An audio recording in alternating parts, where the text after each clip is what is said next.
Welcome, sir.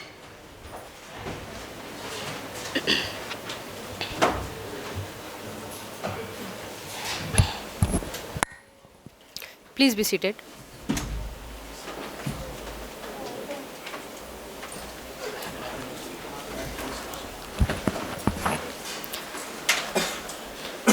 Good evening to one and all. Myself, Advocate Banu Deshmukkh, member Bar Association. I am delighted to be the host of today's program. It's great honor and privilege to welcome you all for the lecture series organized by Advocate Association of Bombay High Court, bench at Aurangabad.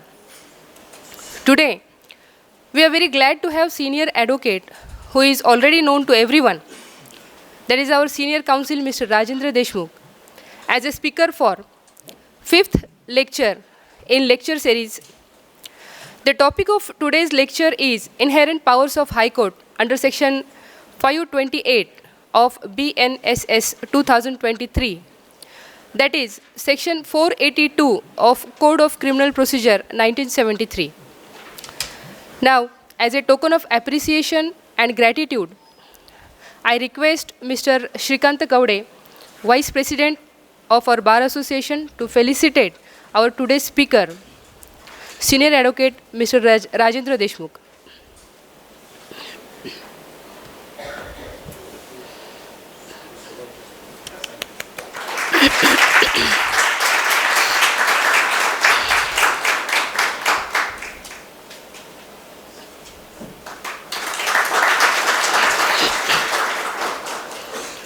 Thank you, sir.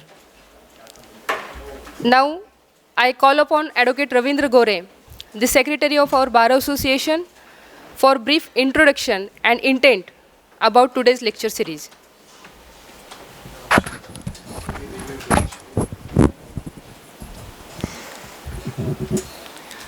Dignitaries on the dais and off the dais, good evening to all. In the month of September, we started this lecture series with the first lecture of Honorable Justice Shri R.V. Guge. Thereafter, before Diwali vacation, Senior Advocate Mr. V.D. Sapkar delivered lecture on drafting and pleading. Then before Christmas vacation, Senior Advocate Mr. Sanju Deshpande delivered lecture on Shakespeare on Law and Lawyers. We started our new year with the lecture of Senior Advocate Mr. R.N. Dhorde. He guided us art of advocacy. Now, today, we have speaker, Senior Advocate Mr. R.S. Deshmukh.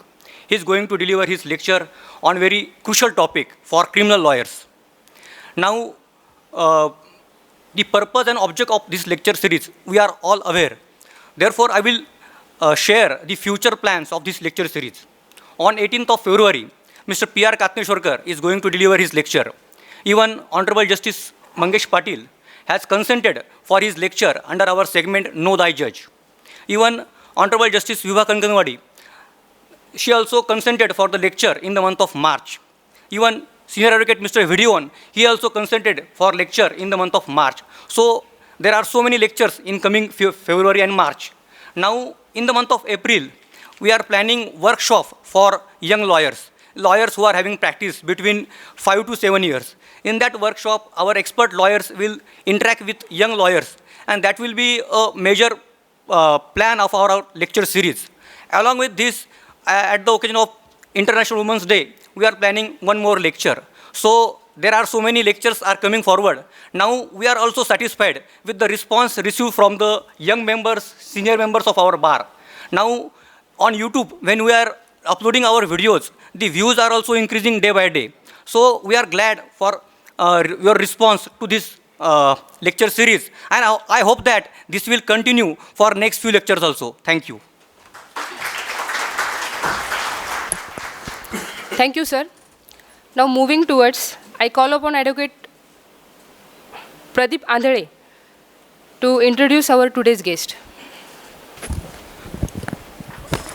Good evening, one and all.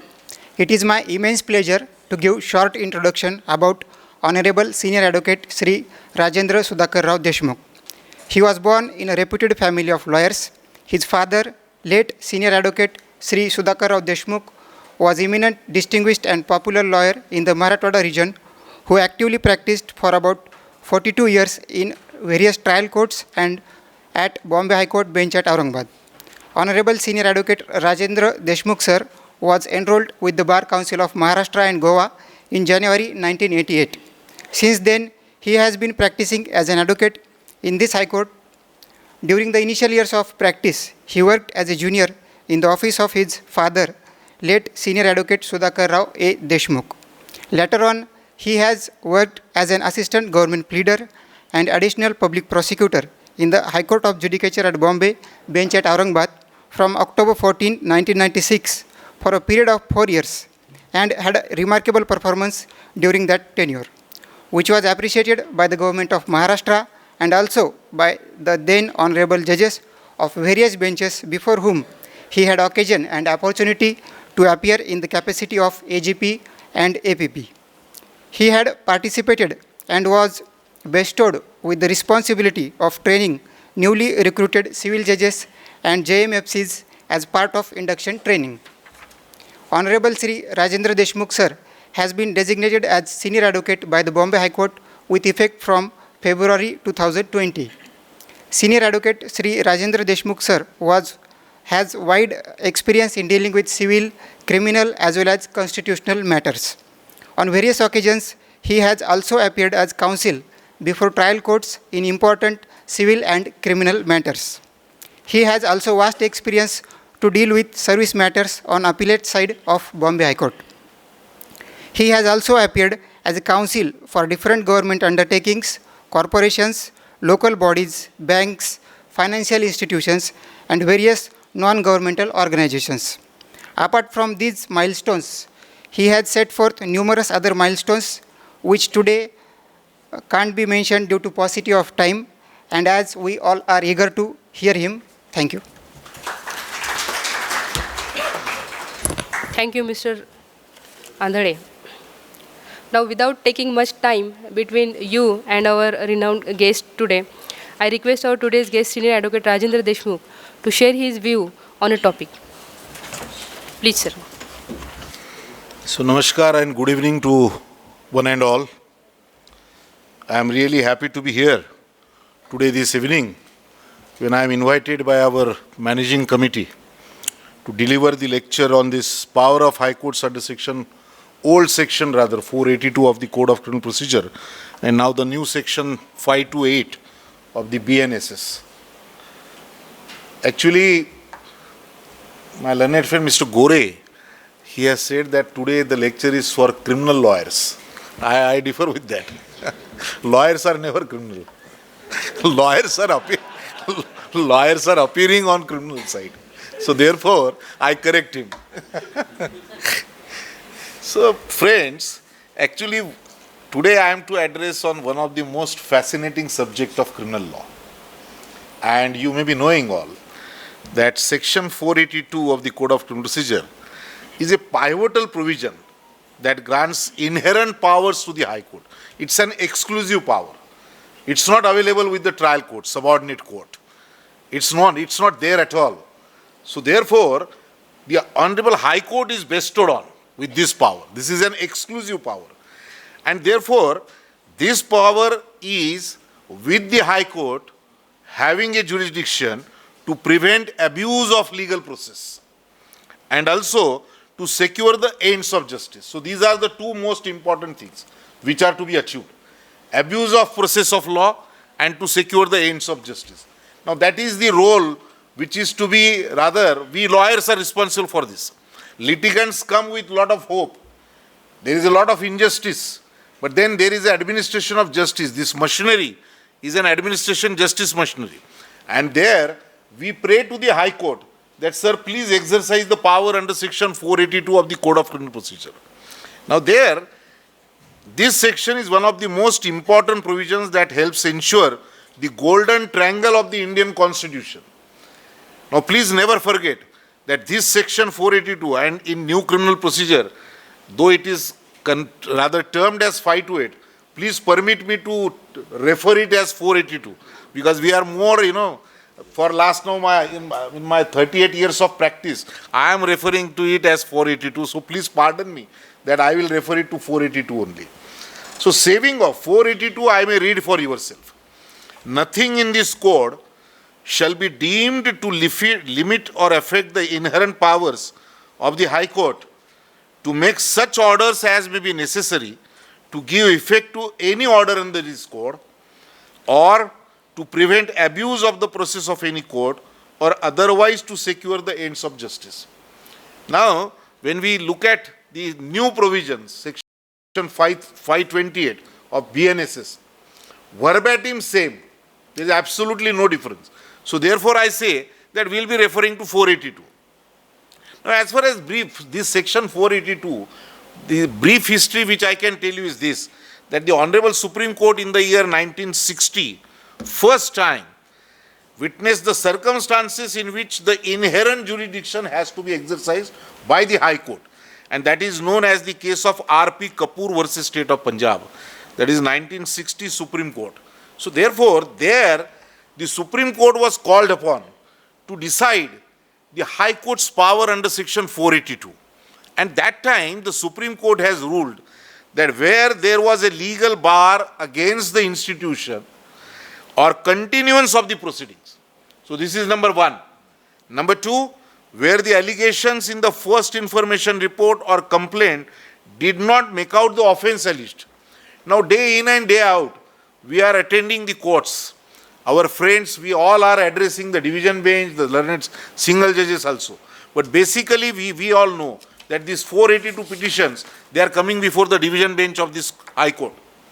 And there, the first submission of any lawyer who is appearing for the applicant and who wants, or rather who pray, that that particular impugned FIR needs to be quashed.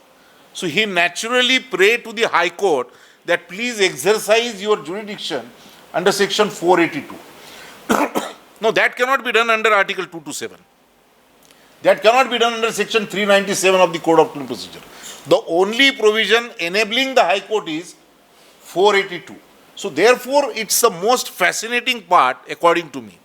Then the third one was whether either there was no legal evidence adduced in support of the charge, or the evidence adduced clearly or manifestly failed to prove the charges.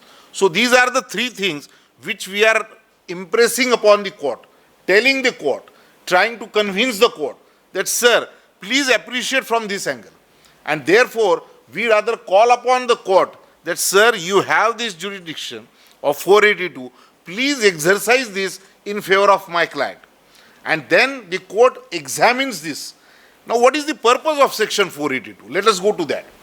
According to me, the purpose of section 482, as we read 482 as it is preventing abuse of process and securing the ends of justice. Now, this is the main role. 482 is for that purpose only. But what is that? Now, in famous case, you might have heard, you might have read, my learned friends must be aware of that. We have a famous case of Madhulimai versus State of Maharashtra. And that case, it was held that the High Court has the power to intervene and prevent cases or complaints that are filed with mala fide intentions and or with the sole purpose of harassing someone. Further, the High Courts can also ensure that justice is not denied or delayed due to procedural issues. So this is very important. We always tell the High Court that, sir, it's a need of the hour. You please exercise these powers. Now, why for? Because we get something from Madhulimai's decision. Madhulimai was a famous political activist of that era. You may be knowing that he was a member of parliament also, a very good orator of that time. I had, of course, an occasion in my life that I could hear him live. But Mr. Madhulimai was confronted with a situation where he was required to approach the Honorable Supreme Court. And there this particular case, Madhulimai versus State of Maharashtra, the Supreme Court dealt with this, that you can't harass a person only because, and that too with mala fide intentions. Because the mala fide intentions, if they are writ large, if you are in a position to convince the court that, sir, my client is at a receiving end, he is being harassed, he is being put to disrepute, and then you can convince the court that, sir, please exercise the power. Number two, you also pray to the court under section 482 that quashing criminal proceedings and protection of innocent persons. Now, this quashing of criminal proceeding is also possible under section 482 of the CRPC only. It's not possible in any other provision of law. Sometimes we of course get some petitions, many times of course, that the petitions are filed that under article 226 or 227 read with section 482. But one of the honorable judges of this court, the most distinguished one of the judges of this court, the retired judge of this court, Justice Sardas, in one of the hearings of the matter, he told all of us that when you are filing a petition, there is no need to add any article, etc., etc. You file a criminal application under section 482. Because 482, it is inherent powers of the High Court. High Court can do and undo anything. So therefore, please don't attach any other thing with that 482. But only thing is that if you pray to the court that 482 you exercise the jurisdiction, you must establish your case. And that is possible only when this quashing of criminal proceedings or protection of innocent persons. See, ultimately when you are appearing for your client, you are trying to make out a case that, sir, my client is the most innocent person.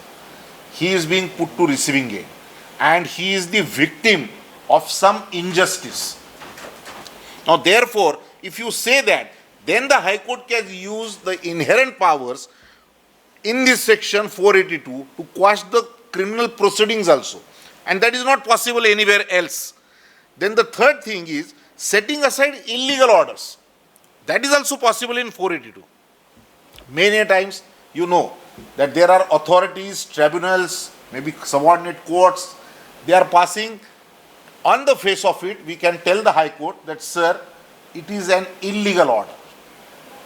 It is not sustainable order. And then in that case, if suppose the High Court is convinced that no, such type of order cannot be passed. Now when can be said to be an illegal order? When it's without jurisdiction. You don't have that authority to pass that order. If that is convinced, the court is fully convinced, court definitely exercises power under section 482. Then the third thing is, not the power under section 482, but mind it well, that this power which you pray to the High Court, that please exercise, it's a discretion. It's a discretionary power. You cannot. So you are coming to the court, telling to the court, as I always tell all my colleagues and my students when I teach law also in law college, that see, an accused has a right. A person who is at the receiving end, if suppose he is victim of the system and there is a great injustice to him, and then he is going to the courts of law, then to approach the court of law to seek a particular remedy, maybe he is right. His right is there. We are in a democracy. We know what is happening around our country. But fortunately, we have developed. That's why we have been called as the largest democracy. But then believe me, that when you approach to the court, that is a right given to you. But as a matter of right, you cannot tell the court that, sir, please exercise the power. No, it's not possible. You can only tell the court that, sir, please exercise, means then it comes to the discretionary part. Now, discretion is always such that it is to be exercised by the court when court deems it fit and proper. So, therefore, this is discretionary. The High Court may in some cases refuse to exercise these powers. Now, why this is being done? Because High Court is not convinced. High Court do not want to exercise its discretionary powers, and therefore it is being done. So, therefore, this is, as such, the section 482 has been developed gradually through various judicial pronouncements, and that is what we get. Fortunately for us, the most popular way, we all know, we are practicing lawyers in this court, we all know that 482, section 482 we use for what? Quashing of FIR. Most favorite thing to do, quashing of FIR. And nowadays, I tell you, many of my clients, they do come to the chamber and they request that, sir, FIR is lodged on this date, and sir, we request you that please get it quashed. Now, when I ask a question to the client that, have you obtained bail? No, sir, what's the need? It's an illegal FIR. Let us go to the High Court and let us get it quashed. Now, that time, please mind it well. A FIR, first information report is there. Now, expected advice from the lawyer is this, that when a litigant, a client comes to you, though he may be telling you that, sir, please file the proceedings. He may be telling you that, sir, he doesn't know 482, etc. You know it. But he wants that FIR to be quashed. But then that time you must inquire with him. You must have a good conference, quality conference with him. And you must tell him that, see, mister, you tell me whether you have approached the proper competent court. Are you secured? Have you secured your freedom? Have you been granted bail, maybe anticipatory, maybe regular bail? And then only after securing your freedom, then only you should come to the High Court for quashing of the FIR.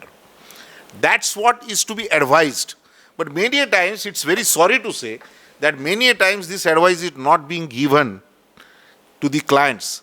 And maybe an unfortunate situation. Because according to me, and what we are told and we are conveyed, this is what the practice, of course, which we follow, because we are told by our seniors, that whenever any client is coming to you, though strictly speaking, he may be coming to lodge the case, to institute the case. But mind it well, that basically he is coming to you for correct legal advice. If you give him correct legal advice, it may not be necessary also to lodge or institute the case. So therefore, quashing of FIR said this particular thing, we get the famous guidelines in Bhajanal's case. Now what are these guidelines? Number one, when the allegations in the FIR or complaint, even if accepted at face value, do not constitute any offense or make a case against the accused. So this is the first guideline. There are various guidelines, but then when you start from the first one, you must make out a case, because ultimately, you know, whenever you start arguing any case for quashing of FIR, the Honorable Court, High Court tells you that, see, mister, please don't read something which is not there. Please restrict yourself to the allegations in the FIR. Please don't tell us anything else. That time, of course, the argument is, sir, FIR is not an encyclopedia. I want to tell you something more. But then you know that ultimately there are judges and judges. They know the law. We are governed by rule of law. But then ultimately, one makes an attempt, a true lawyer for himself and for his client. He argues to the High Court that, sir, my case is covered in one of the 7 guidelines of Bhajanlal's case. Now the first I told you that even if suppose we read the report as it is, and if accepted at face value do not constitute any offense, High Court will definitely exercise the powers. But then you must make out a case for it. That accepting it, that yes, this particular, because see, in the report there are allegations that somebody assaults somebody. But then the injury certificate tells us otherwise. Court will believe what? The injury certificate, which is in black and white, which is issued by the competent doctor, a medical expert. Only because somebody is making allegation, therefore court may not believe it. So therefore you have to make out a case. Number 2, when the allegations in the FIR and accompanying materials do not disclose a cognizable offense, that justifies investigation by the police under section 156(1) of the Code of Criminal Procedure, and without an order from a magistrate under section 155(2) of the Code of Criminal Procedure. So therefore, number 2 is this, that whatever allegations are there in the report, you must make out a case that it doesn't disclose a cognizable offense at all. Now, cognizable offense means it's a serious thing to, something serious has taken place. Cognizable offense, you know, that better, it's an offense which is normally non-bailable. Normally. But then in that case, many times we find that there are major offenses. But then you have to make out a case that this particular case, sir, it doesn't justify for any investigation. Because naturally, you must remember yourself that your accused person can never convey to the court that, sir, I may not cooperate with the police. You can't say no to inquiry, no to the investigation. That's very sure. So therefore, this particular number 2 guideline also is very important from Bhajanlal's guidelines. Number 3 is, when the allegations in the FIR and supporting evidence do not reveal the commission of any offense or make a case against the accused. See, the third one is very interesting one. When the allegations and the supporting evidence do not reveal the commission of any offense, many times you feel, even 482 we use nowadays, we are filing applications for quashing of first information report. During the pendency of our petition, many a times the investigation is complete. Charge sheet is being submitted. We seek the leave of the court.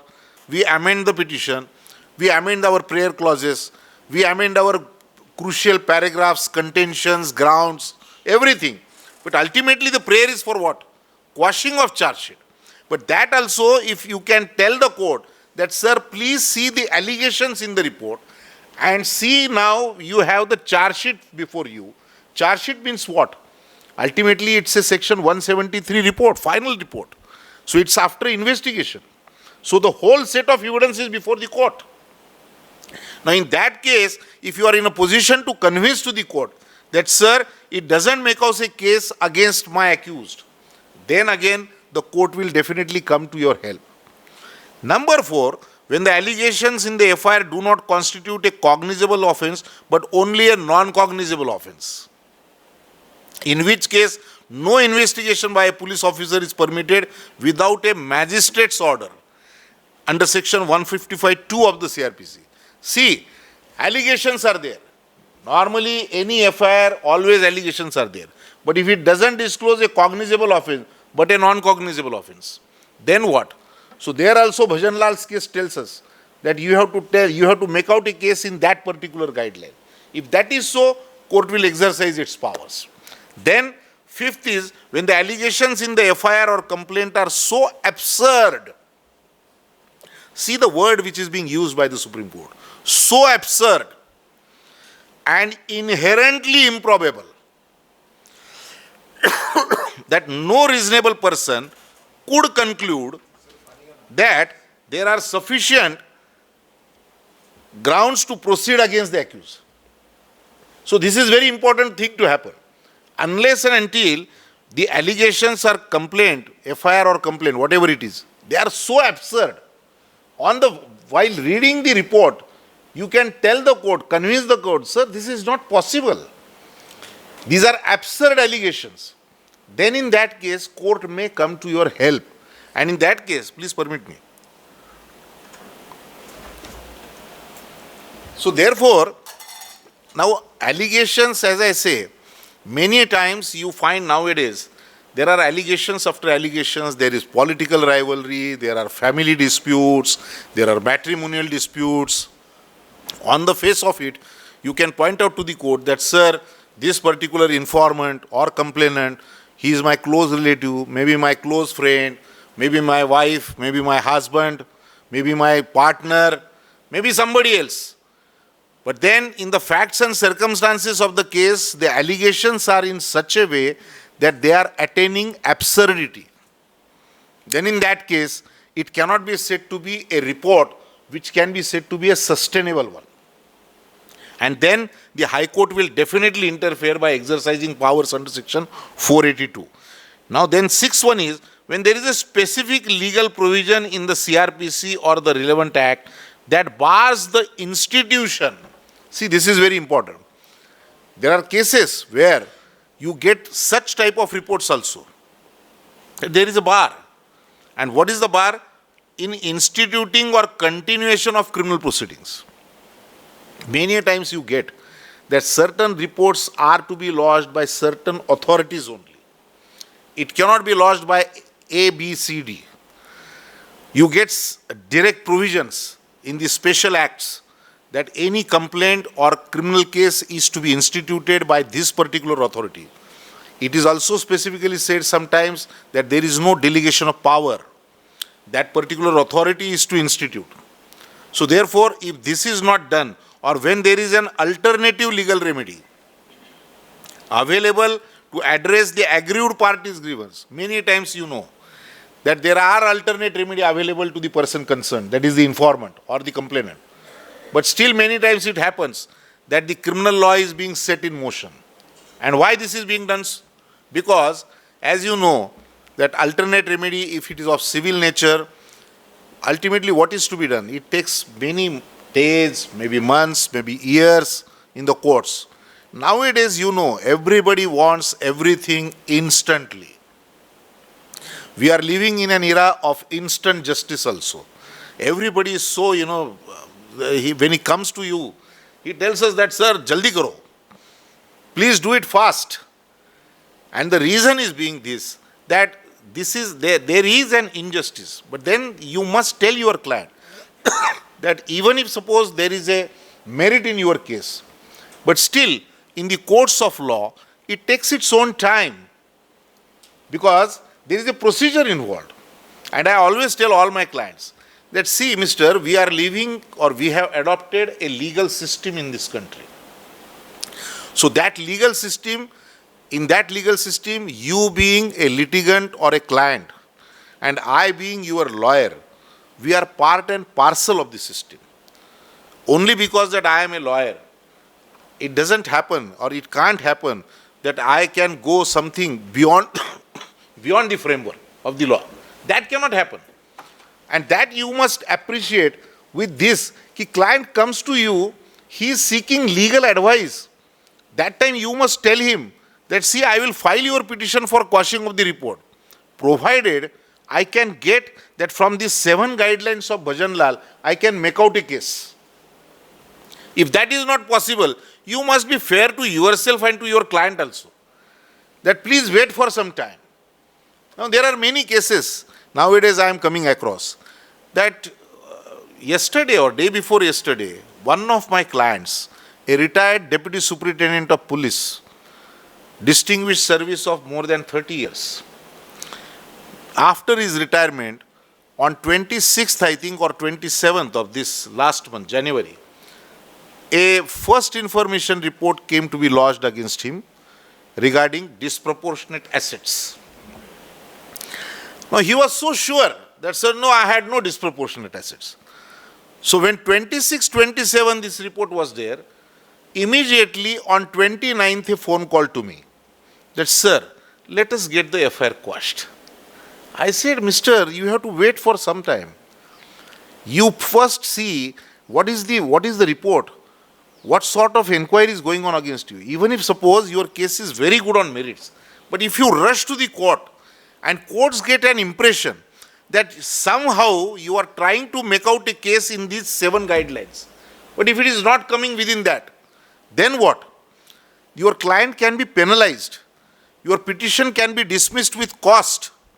Many times it so happens that we have to withdraw our petitions by seeking leave. That time we of course tell the client that, see, mister, court is of the opinion that this juncture we may not exercise our powers. But please wait for some time. And that may be a correct advice in the facts and circumstances of the case. But then you must also tell it boldly to your client. Then the next guideline is, when a criminal proceeding is clearly motivated, now this is very important, is motivated by malice or ulterior motives, such as personal grudges, rather than a genuine pursuit of justice. Now, if you can point out this to the court, that, sir, this is something, take a case that Gaurav Deshpande and me, we are on inimical terms. We are known enemies of each other. We have a dispute of land, maybe property. I know that Gaurav will be going to the court and maybe telling to the police station and maybe making wild allegations against me. But then I must demonstrate it, that Mr. Gaurav, the informant in this case, he is trying to make these wild allegations against me, which can be said to be clearly motivated by malice or ulterior motive, because ultimately we are enemies. So you will definitely want that I should land in trouble. I should be arrested. I should be defamed. That must be the intention. But then I must demonstrate it to the court. Then only the court will exercise its powers.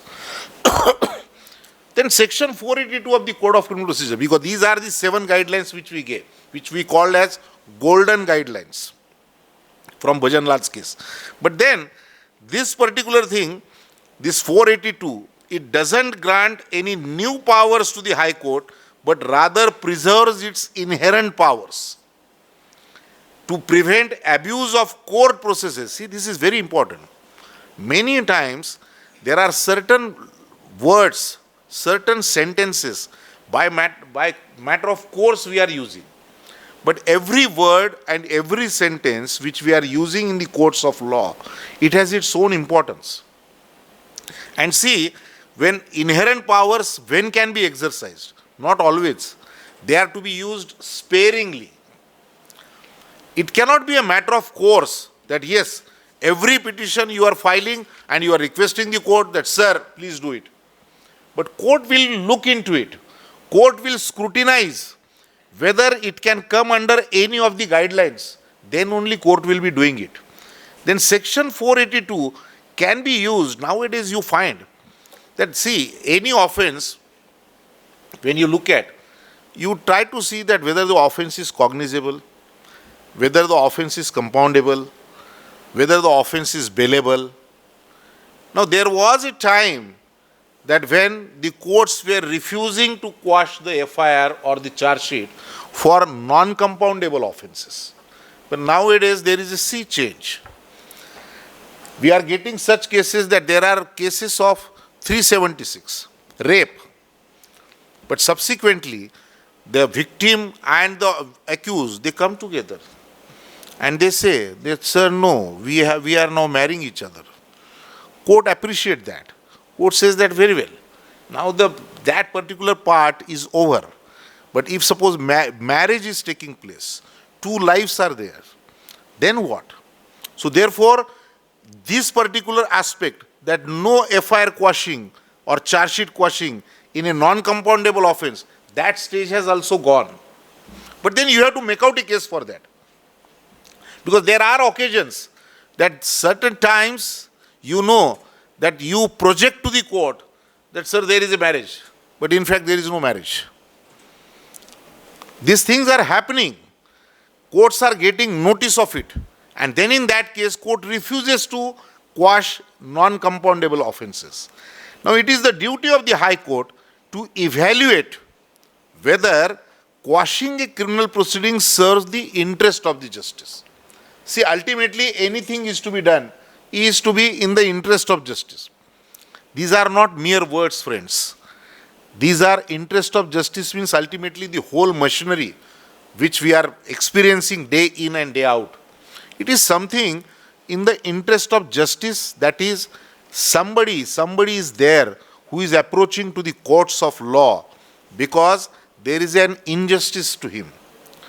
And you know it better that a person who is at the receiving end, we always tell that a person who is rather not coming to the court, maybe for any reason, but there is injustice to him, then in that case, we know our system is such that court will not go to him.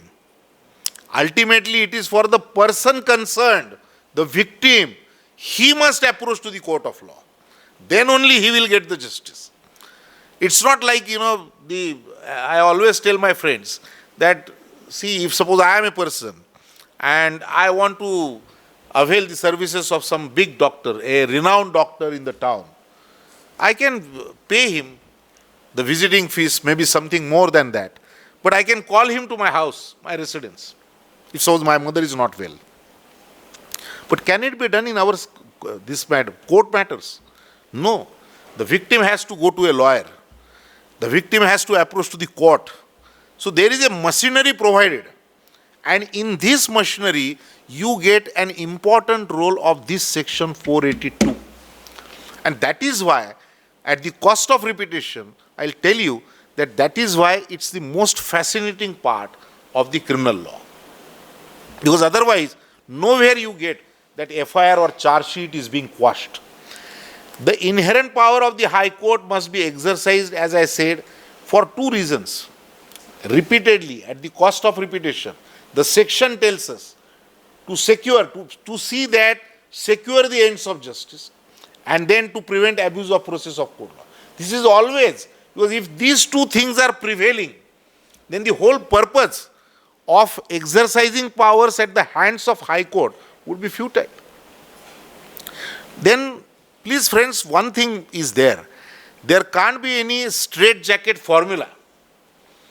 Though of course we get guidelines, 7 golden guidelines through Bhajanal's case.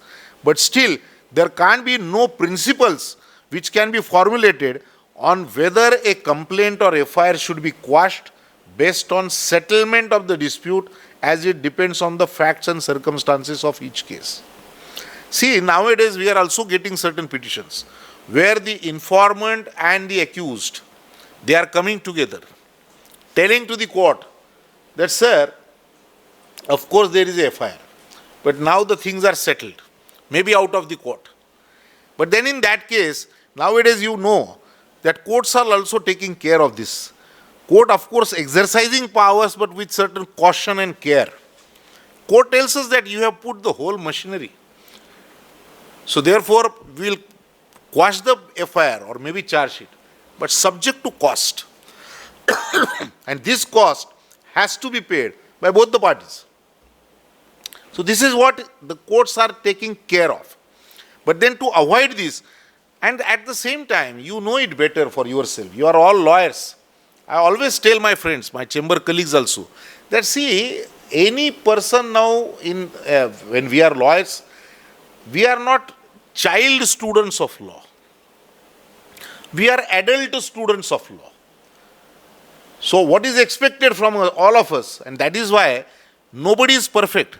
Though I am practicing for last 38 years and maybe designated senior advocate, but that doesn't mean that I am a perfect lawyer. No, not at all. Still I am being referred as a practicing lawyer. Why? Because you are practicing law. Law is like an ocean. महासागर आहे तो मोठा. जसं आपण म्हणतो ना की महासागरामध्ये पाण्यात डुबकी मारल्यानंतर वर आल्यानंतर काहीतरी आपल्याला वेगळं मिळालं, तसं आपल्या ह्या लॉच्या ओशनमध्ये now that experience you can take by reading the provisions of law. You just take the example of any criminal matter. Criminal paper book. You have to argue a criminal appeal 302 life before the division bench. You have the paper book. In paper book you get everything. You get charge. You get all depositions, maybe of prosecution witnesses, defense witnesses. You get 313 statements. You get your written notes. Everything you get. But many times, I also experience this, and you also might be experiencing, that many times when you read it again and again, there is something more that you are understanding. You are in a better position to tell the court, canvas, that sir, this is the position. And in 482 also, see, the attempt should be always such that a honorable judge, honorable high court must be made aware of this fact, that sir, please read in between the lines sometimes. That also may be required. Please appreciate from this angle that yes, here is a victim who is on his toes, coming to the courts of law at some cost. It's a precious thing to happen. He is engaging a lawyer. No lawyer will never work without money, without fees. No lawyer will work. But then he is spending time, he is spending money, he is spending his energy. Now, in totality, therefore, the courts are also very serious about this. But then at the same time, you will also find that these powers are only under section 482, not under article 226, not under section 397 of the Code of Criminal Procedure. We always tell the court always tells us that, see, mister, you are in revision. There is a very limited scope. But whether the court will tell the same thing when we go in 482? No. Court appreciates that you are approaching the court under section 482. And therefore, section 482 has got a wider meaning, and various judgments, when we read those judgments, right from the Apex Court, Bombay High Court, so many judgments, other high courts, you come to know that 482 is for this particular purpose. Now, most significant aspect, which of course needs consideration, is even the orders which are passed. As I told you, there are certain orders which are passed by the trial courts, or the trial or the appellate court, first appellate courts, and they could be challenged under section 482, since the section provides power to High Court. But then there is a specific machinery, there is a procedure.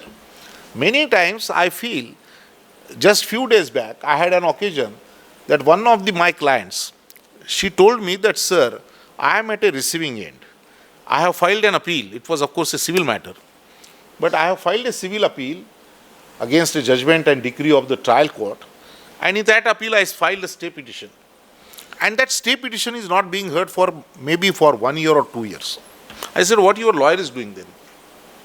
And why your follow-up is not there? So she said that, sir, I had gone to some place in North India, Haridwar or Uttarachal, for some darshan of some Maharaj. And there I met a lawyer, again a designated senior counsel from Allahabad High Court. And when we had discussions, he told me that let us file a petition directly to the High Court if you are not getting stayed in by the appellate court. And he has drafted a petition. And that petition was sent to me. I had seen that draft. And in the draft it was said that there is no alternate remedy available. So therefore I am coming to the High Court. I told to the lady that please pardon me, but I will not file this petition. At least in our High Court, Bombay High Court, we don't do such things. I will ask my client to go to the lawyer concerned, follow up the things, get the stay petition decided, maybe either way, granted or rejected, and then come to the High Court. And that is how we do. But then she was telling me that, no sir, he is also designated senior counsel. Well, yes, I do understand that. But then there may be a practice in that Allahabad High Court. Here we don't follow such practices, no shortcuts. Bombay High Court is one of the most premier high courts of India. We follow certain traditions, certain precedents, and we are proud of that. That we are proud of this particular High Court. And so therefore I tell you, this particular section 482, even if sometimes we use it for compounding offences, non-compounding, so many things, under the umbrella of 482, you can do wonders. But those wonders can be achieved only by your skills. Because you are there. My father used to tell me always that, see, mister, when you are arguing for your client, you are facing the judge. Your client is sitting behind you. He is banking upon you. He has a lot of faith in you. But then don't prove to be an obstacle in between the judge's powers, that is administration of justice, in between that process, judge and the client, because you are there in between. But then that obstacle can be taken care of. If you don't have an ego, then only it happens. But in many cases we find that as the lawyers grow, maybe in practice, maybe case-wise, maybe practice-wise, maybe money-wise, maybe anyway. But then the ego is also there sometimes. But then when you are working for a client, and particularly I am referring to you in such type of 482 cases, where you must take care and caution that only because your client comes to you or somebody tells you, please don't do it. You are practically requesting, praying to the court. And these are very special inherent powers, discretionary powers. It's not a matter of course. And then in that case, so therefore understanding of section 482 is very essential. And what is that? It is always essential to whom ultimately? To us, to the legal practitioners, to the litigants, to the stakeholders, everybody. But ultimately, who is at the helm of the affairs? Lawyers. Because the litigant comes to you. He seeks an advice. So it is your paramount duty to tell him that, see, mister, it's not a case where we can file a petition under section 482. Please wait for some time. Don't be in a hurry. Not in a haste that we have to file the petition. If that is done, it may be that the courts may take it otherwise. Because courts know that ultimately client when comes to you, you are telling him, you are taking instructions, you are drafting the petition, and ultimately you are arguing the matter. So court knows it better for yourself. Then in that case, the understanding of this provision of section 482, one thing is very clear, that it's very crucial for navigating the legal challenges effectively. And if that is to be considered, see, there are always so many challenges. And we, as a lawyer, we all face legal challenges. So therefore, to tackle with those challenges, we have to take aid, help, assistance of section 482 of the Code of Criminal Procedure. And if that is done, then only we can see to it that clients gets justice.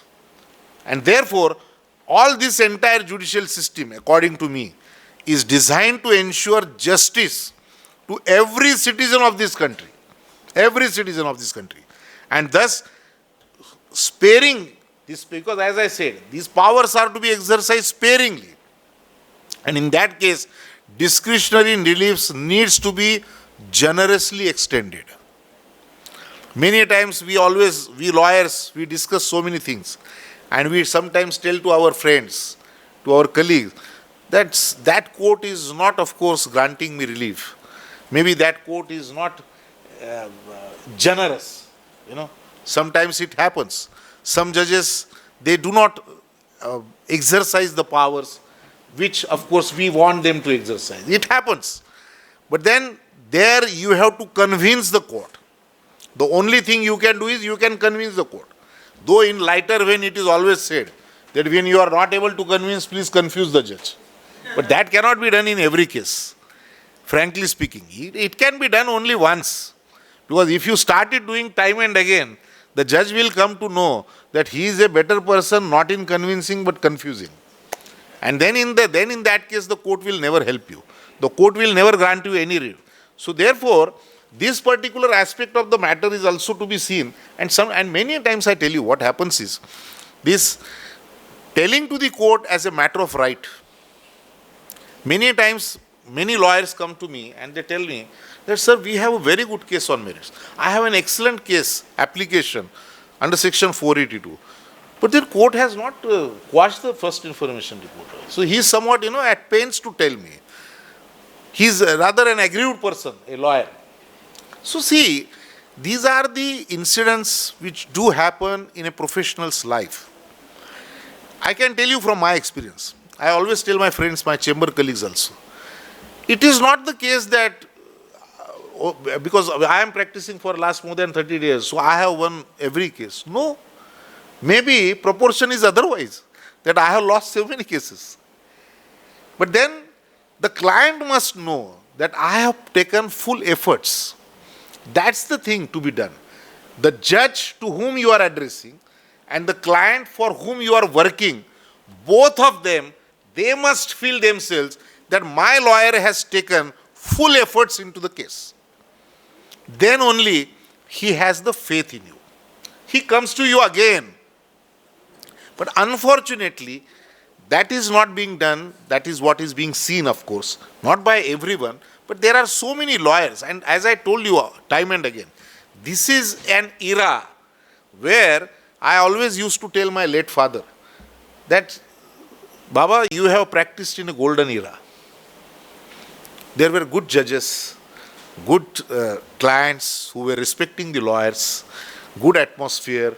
May not be all these ACs, computers, cell phones. They were not there when I started my practice also. But then sometimes I feel that those era, it was a golden era. Now we have everything. But still, somewhere, as a senior lawyer, I always feel that in spite of all this infrastructure, what is ultimately you are doing what? And 482, see this subject which I am being asked to deliver, section 482 powers is such a power to be exercised by the High Court that it can't be in every case. You have to make out a case for that purpose. And therefore, my friends, I always tell you that final advice to all my young friends would be that to succeed as a lawyer, one must work like a horse and live like a hermit. That's the only thing we can do. If that is done, then only the things can happen good. Otherwise, जसं मराठीमध्ये आपण म्हणतो की मी तर कित्येक वेळा सांगत असतो आमच्या सगळ्यांना की पाट्या टाकणारी वकिली करू नका please. You put your heart into it. Do something which distinguishes you from others. Otherwise, we all are law graduates. We are all lawyers. Now, what is the difference then? We at Aurangabad, I am told that now there are 3,000 lawyers. So, why a client should come to you or me, and why he should tell us that, sir, file a petition under section 482? But that time, the quality advice makes the difference. And the quality advice means it starts with the conference with the clients, the interaction with the client, the instructions which you take from the client, drafting, of course, foundation, and then presentation argument. Everything matters. And therefore, according to me, 482 is something which you just can't take it for granted. No, it can't be.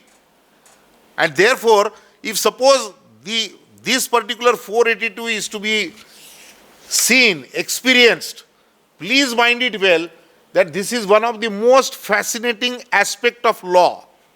You are a part and parcel of the system. You are, and then this, what is the scope, what is the restraint? As I said, please go through the guidelines once again. I have read it to you.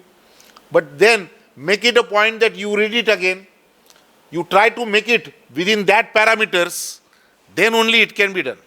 Otherwise, the things are such. And then High Courts, of course, we know that High Court is a court of record. It's a constitutional court. And therefore, these powers of 482 are not available to the subordinate courts, not available with the trial courts. This is something very special thing to happen. And therefore, but then at the same time, you should never forget that this is not to be done in a casual manner. No casualness. You have to tell the court, of course, with all humbleness at your command, that, sir, this is a case, fit case, where the High Court should exercise. And when it can be done, that the court knows that the client is coming to the court, wants that court should exercise 482 powers. Now, 482 powers, as I said, now today's case, of course, today's era, you know that there are cyber laws, cyber offenses. Yesterday only you have seen there was a big kidnapping case. A small child was abducted. What happened with that? So we are living in such era now. Our town has become a big town now. It's not a small town. But then mind it well that we all are lawyers. Litigants come with lot of expectation to you. And therefore 482, these powers, now section 5 to 8, I request all of you that please go through these guidelines, golden principles of law. When the Supreme Court tells us that, see, these are the basic guidelines, and please do it, read it, and then only see that if your case can be filed under section 482. So therefore, my request would be that as far as 482 is concerned, this is to be done sparingly, not as a matter of course. And then in that case, the things would be that ultimately the client who comes to you, he will get justice. So therefore, friends, at the outset again, I must thank my managing committee, President, my friend Mr. Borukar, my friend Secretary Mr. Gore, so everybody managing committee. And I must thank all of you that after a hectic working day, again we are meeting each other and then listening to this 482. So therefore, but then ultimately I quite see that this particular managing committee is doing a lot of things. It's calling young friends, then there are interactions, there are seminars, there are lecture series. So I must congratulate you. I must thank you that whatever you are doing for these young lawyers, because they are the seniors of tomorrow. And therefore, somebody is to tell them, somebody is to advise them. And this is what we are supposed to do. We are not there for lifetime. Somebody is to take place of me. So therefore, please do it with all sincerity, with all honesty, and with all integrity. Then only I think, because lawyers are known to be the crusaders. They are known to be the crusaders for justice. And we always call that our profession is a noble profession. But then we have to make it noble by our conduct, by our professional attitude, and then only it can be done. So please mind it well. And as far as 482 is concerned, as I said, at the cost of repetition, most fascinating part, most fascinating section, but then please use it, because court always use these powers very sparingly. But then in that sparing field, you have to go pray to the court and make out a case. It's a very difficult task. It's not an easy task. But then if you study well, if you know it well, if you read the guidelines, then I think the things are easy. And then it can be taken care of. So again, lastly, I thank the managing committee, to all of you, that I am being invited here. I am asked to deliver the lecture. Thank you. Thanks a lot. Thank you.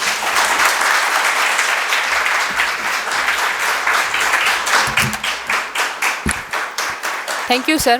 Thank you very much for your valuable guidance on the topic of inherent powers of Section 482 of Cr.P.C. Sir, we have read 482 before also, and we have qualified our LLB and LLM examination by writing 2233 pages on the topic of powers, inherent powers of High Court. But I do accept we learned all the keen and legal aspects and consequences of Section 482 today only. I congratulate my team on behalf of all of you to organize such a wonderful lecture. Now, today we are towards the concluding session. So I request Advocate Krishna Bhosle to deliver his vote of thanks. Good evening, everyone. Myself, Krishna Navnath Bhosle. I am privileged to deliver the vote of thanks on behalf of our managing committee. First and foremost, I take this opportunity to express our deepest sense of gratitude to our distinguished speaker, Senior Advocate Rajendra Deshmukkh sir, for sharing his valuable insight and expertise with us. I extend a sincere thanks to our organizing team for meticulous planning and coordination for execution of this event. We are also grateful to our attendees of this lecture, all members of Bar Association who graced this occasion by their presence. A special thanks to our Office of Registrar for providing this excellent facility of conference hall. A special thanks to technical team for ensuring all the arrangement were in place and everything ran seamlessly. We are grateful to staff of association, the cameraman and team, the electronic media, and most importantly, the press representatives. In sum of all, thank you so much to one and all once again for your invaluable contribution and participation. I request all of you to have a tea arranged by our Bar Association. With permission of our President, I declare this program is concluded here now. Thank you.